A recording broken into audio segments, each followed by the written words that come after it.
Welcome to the Library Love Fest podcast. I'm Virginia Stanley. I'm Lainey Mays. And Essie Ramirez. We are the library marketing team at HarperCollins Publishers. Join us every week as we present buzzworthy books through author interviews, conversations with editors, and expert opinions from librarians like you. Enjoy the show. Book Buzz, HarperCollins Book Buzz. Check it out. Do-do-do, Book Buzz, HarperCollins Book Buzz. Brought to you by Library Love Fest. Hi everyone, it's Lainey. Welcome back to the Library Love Fest podcast. Today we are very overjoyed to welcome a returning editor to our Editors Unedited episode, Emily Griffin, executive editor at Harper. Hi, Emily. Hi, Lainey. Thanks for joining us. You have a special author, so I'm going to hand it over to you. Great. This is Emily Griffin.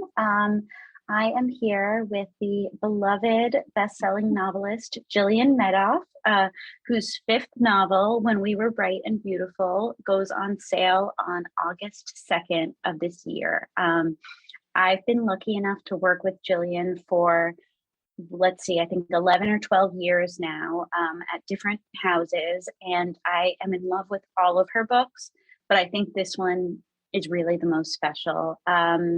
And Jillian, thank you so much for joining us today. And let me tell the audience a little bit about you, if you don't mind. Jillian is the author of the national bestseller, I Couldn't Love You More, as well as the novels This Could Hurt, Good Girls Gone Bad, and Hunger Point. A former fellow at MacDowell, Blue Mountain Center, VCCA, and Fundación Valparaíso, she has an MFA from NYU. In addition to writing fiction, Jillian has a long career in management consulting and is currently a senior consultant at the Siegel Group. And she lives in Montclair, New Jersey, and works in New York City. That's right. Thank you so much for having me. I'm so excited. This is the first time I'll really be talking about the book, so it's very exciting. Well, I'm really glad that we're getting to do it on Lainey's podcast, which, and having such a fan of the book in Lainey, I know she's already been talking it up like mad to librarians, and I'm very glad that the book has resonated with her. So as I mentioned in the brief intro, Jillian, When We Were Bright and Beautiful is your fifth novel. It is a family drama and a courtroom drama, and it's centered around a young woman whose younger brother is accused of rape.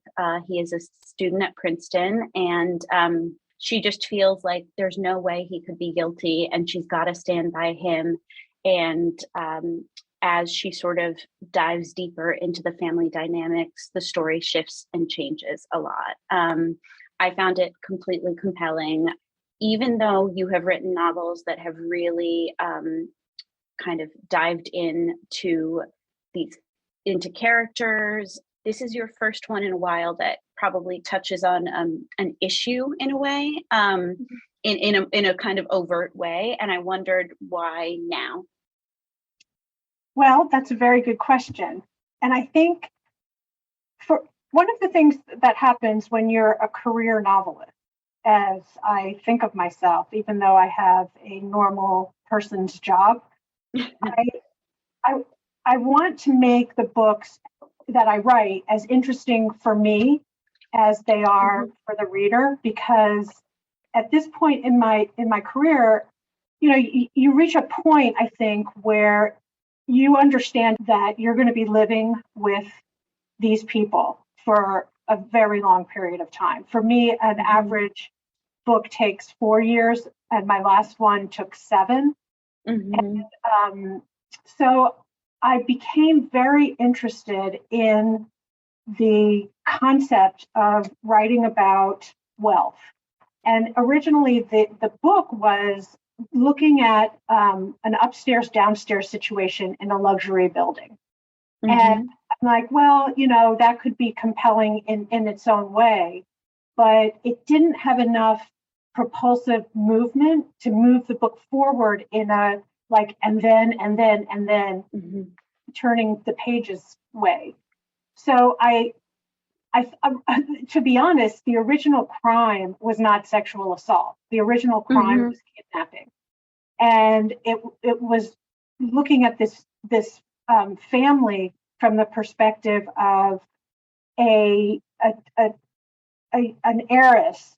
Her child is kidnapped, and it just wasn't. It didn't hold the same kind of interest for me as a sexual assault, even though honestly the book is actually working on two levels. So you have the story proper about the Cassie, who is the 23-year-old narrator. Her younger brother Billy is accused of sexually assaulting his former girlfriend. So that's the through line of the entire novel. But there's also another story going on, and that was really the story. It's Cassie's, I'd say, coming of age, or however you want to depict it. I was far more interested in that story. And so even from the beginning, I wanted to tell that story with either the kidnapping or the sexual assault as an overlay. And so I didn't go into this book writing about sexual assault, like, oh, I want to explore this image. It came like organically from writing about this family. And I actually worked on the book for a couple of years, trying to avoid the whole courtroom drama. Like my goal was to not do it because it seemed so hard and so unwieldy. So I started setting the book like 20 years in the future. And my beta readers were like, wait, this feels so distant. What? And I'm like, you don't understand. They're like, just write it as it's happening. And I'm like, no, I can't do that. I cannot write a trial. And slowly my resistance eroded. And I'm like, oh my God, I have to write this trial. And that became its own experience, which was really fascinating. And I loved it. And I will never, ever do it again.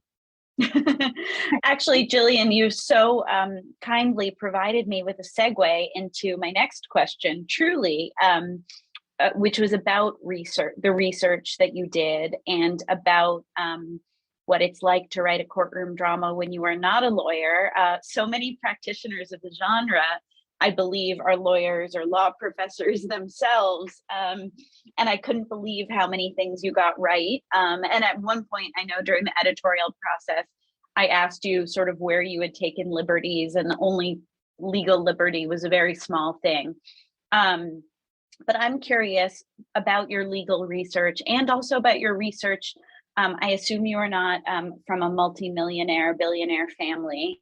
Sorry, I shouldn't assume that, but yeah. I do not think this is based on your own Upper East Side childhood in a landmark building. So what sort of research did you feel like you had to do into the lives of the rich and famous, or semi-famous, and what kind of legal and courtroom research did you have to do? Well, I think for me, one of the facets of my books is to create this entire universe that doesn't exist in real life, but exists in the world of the book. And I have always been fascinated by wealthy people in the same way that I'm fascinated by fraternities or, or prisons. I mean, prisons really like knock me out because they're closed societies or universes that only a few people have access to. And thankfully, Mr. Google has gotten us a lot of bird's eye views into these places that we would have necessarily gone before. But you can actually, as far as the courtroom, you can actually access courtroom transcripts. Oh, wow. I know. And I also have a sister who is a litigator, and she walked me through a lot of things. But I just have changed a lot in the last 25 years of writing books, where I am just not afraid of picking up the phone and saying, hi, I'm a novelist. I'm doing some research for a book. Will you talk to me? And very often they'll say no, but occasionally you'll get someone who just loves to talk. And I got a lot of information that way. And it's just like, well, what, things as rudimentary as what color are the jumpsuits? Right. I wanted to make it as genuine and authentic as possible. So in addition to talking to people, literally like seeing some guy pull out a law book on the subway, I'd be like, oh, hey, do you mind if I ask you a question? But I also went down to Trenton and sat in the courthouse, which is open to the public, and sat in on some hearings. And so I got to see the color of the jumpsuits and where the people come in from left or right. I mean, I get really in the weeds. So I also had to like back up a little bit. But then when I had everything in the universe where I feel like, okay, I can work here in this place. And I don't mean physically, I mean like on paper. I understand where I am enough to fake it. I had my sister walk me through what might happen. And then I made a lot of it up, but I also verified with transcripts, and you can Google how, like, what objections are permissible and what are not. You can, honestly, it is like by studying the internet, you can get a law degree. And now I feel qualified to represent either of you should you be accused of some sort of felony. Thank you, Jillian. We'll call you. And then as far as researching about the lifestyles of the rich and the famous, all you have to do is go on Instagram. I mean, between the outfits and the shoes, and it's all there. It's all there for the taking. It's just a matter of being methodical. And I think that is another aspect of my books that readers don't necessarily realize that for every detail you put in, you wrote 150 details that you cut out. Right. So, well, Jillian, that's also interesting because it brings to mind, not that this is a major point in the book, but I think it's a telling detail that Cassie and her siblings are not allowed to be on social media, that they are so wealthy and their family is so prominent that is just really, it's banned for them. And it's a rule that none of them break, even as they're pushing other boundaries and other limits. The idea of the privacy that they have at the same time as the public eye is there is really fascinating. And I also think that the kind of original DNA of the Upstairs Downstairs book that you were originally writing is still there, in that Anton and Joey, who are doormen in the building, are important characters. They have access to a lot of information about the family and vice versa. It's a really fascinating kind of portrayal of this building, just as much as of the family. And because, and I don't think this is giving anything away because it happens early on, because Billy is on house arrest, Billy is released on bail, but he's not allowed to leave New York City, or a certain kind of mileage around New York City. So much of the action of the book really takes place between the courtroom and their home. They can't jet off to go somewhere. They can't travel. This is a family who has traveled all around the world, has multiple homes, and all of a sudden they are sort of grounded by this trial, which also calls to mind what many people faced for completely different reasons the past couple of years with COVID, lockdown with the families, in some cases, a family that they hadn't spent a lot of recent time with. And I think the sort of powder keg that you create there leads to some really dramatic moments. Yeah. Well, thank you. I just have to correct you on one. Oh, yes. detail, which is there's no bail in Jersey, which is Oh, something that right. I found I'm out because sorry. it's an aspect of prison reform. So I was like, oh my God, I have to rewrite this like 100 pages now because there's no bail, right? So I had to like rethink everything. One of the things that I had to think about when constructing this universe was how to make it realistic, but also interesting. So I Right. wanted him to be in a university. Like I love the New York life in the sense of writing about it, but Billy had to be in school that was close enough that all of these things that you're talking about, where he would be at, on house arrest and everything. So all the pieces had to fit together. And it became like a puzzle that I was solving by having him in Princeton and then having Cassie at Yale and having the family house on the Upper East Side. They couldn't even go to the Hamptons, really. I mean, because he can't travel that far. I actually had originally had a question about how you sort of focused on Cassie as the main character, how you identified Cassie, this 23, 24-year-old young woman, graduate student, and daughter of this family, how she became the protagonist and the narrator. But it sounds like in talking to you about the origin of the book, like she was always going to be the protagonist and the narrator, no matter what part of her life you ended up depicting. But I'm curious, which of the other characters was really interesting to write, which was difficult? I imagine Billy, who is the accused, was probably difficult. But was there anyone that you really got right away as a character? Was there anyone it took you longer to kind of discover? Yeah, I think because this book is sort of a fractured narrative where you're seeing Cassie's telling you a story that she's an unreliable narrator. So the glimpses that you're getting of her family are like slivers, but right. So it's not really until the end of the book that everyone is fully fleshed out in the real, true way they are. But one of my favorite characters of all time, of all that I've ever written, is Di Fiore, the lawyer. He was really, really interesting to write about, and because he's so smart, and Cassie is very smart too. But when you are a lawyer at that level of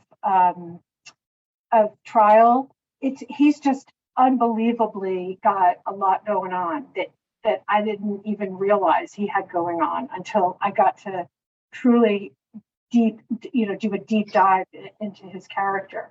And I think the same is true of Nate, who he was difficult to write because he is sort of on the surface, he's very, he seems like a beach bum and all that, but he's actually multifaceted.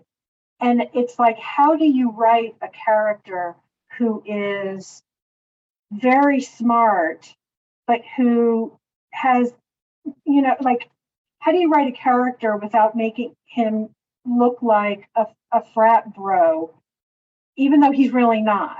And so one of the things that I was really kind of playing with was the idea that these two brothers were in some ways interchangeable. Like at the beginning, Nate comes off a little bit more of a fraternity wolfish kind of guy than his brother. And I was seeing, well, what are they, seeing people in different circumstances and in different tensions, how they both react and how their characters are revealed, given where they are in the timeline of the book. But I always had Cassie as the narrator. And there was a point where, as I said, she narrated the story 20 years later because oh my God, I had to avoid that trial. But to me, she was the most interesting because she had there. I don't want to reveal anything about the story, but she has the most at stake in some ways. I mean, Right. even though all of the Quinns, they're a very tight knit family, and they have a lot of they have a lot of history with each other. So I found Cassie from the start to be the most compelling because while I don't come from a millionaire, multimillionaire family, I know you were very curious about that. I don't. She does, and she's relating what it feels like to be burdened by the expectations of this family. And so she is doing her best to stand on her own 2 feet, and breaking away has its own consequences and what that means for her emotionally and physically, where's she going to live, and what that means for the family and letting her go. Absolutely. But she is on the precipice of a whole different life. Like, she's really trying to break away from the family, and at the same because the whole book opens where she's at school and she's saying that the yoke of money is so it on one hand, and that to me was also compelling. Like, what is it like from a very wealthy point of view, someone who's had everything and who always knows that they have a safety net under them? What happens when that becomes too much of a noose? How do you try to break away, and what are you giving up? Jillian, has there been anything that has surprised you so far in the reactions to the book, in the reads, the feedback that you're getting? Wonderful feedback from librarians, from booksellers, from other authors, from in-house sales reps. I could go on and on about the praise that we have in the front of the ARE. That's just people raving. Is there any reads that have sort of surprised you or revealed something about the book to you that you didn't know yourself? Well, I have to say that it is all very surprising because, until you put a book in the world, it's like having a conversation. And so you never really know what's going to come back. So I have been so shocked, really, by the amount of people who are willing to explore this family. I mean, I truly thought that there was going to be a lot of dissent about not wanting to read about wealthy people and this topic, which has been covered a lot from a lot of different, very, very talented writers in a lot of different ways. So I've been really gratified that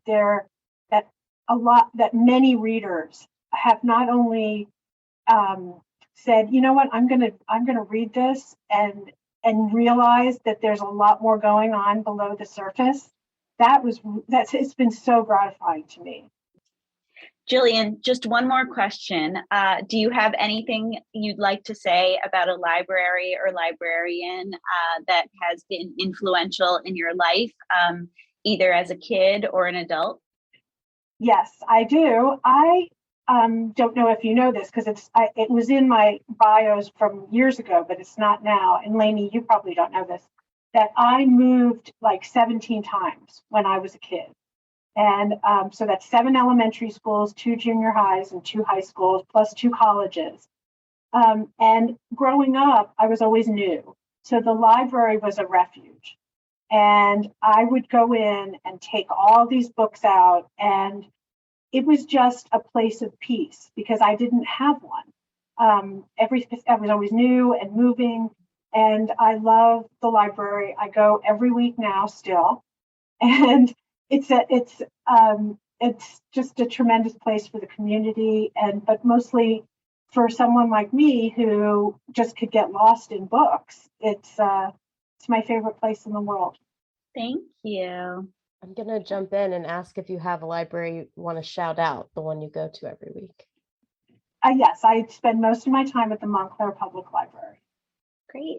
Thank you, librarians, and anyone else who's tuning in. I hope you get a chance to pick up Jillian Medoff's amazing, amazing 5th novel, When We Were Bright and Beautiful, on sale August 2nd. And I hope you share our excitement. It's really something special. Thank you. Thank you for listening to the Library Love Fest podcast. For more information on this week's episode, go to librarylovefest.com. Enjoying the show? We would love to hear what you think. Find us on Facebook and Twitter at Library Love Fest and on Instagram at Harper Library. Be sure to rate and review us on Apple Podcasts and share the show with a friend. Lastly, if you enjoy our show, we bet you'll enjoy all of the other podcasts from HarperCollins publishers. Find a list of shows at harpercollins.com/podcast. See you next week.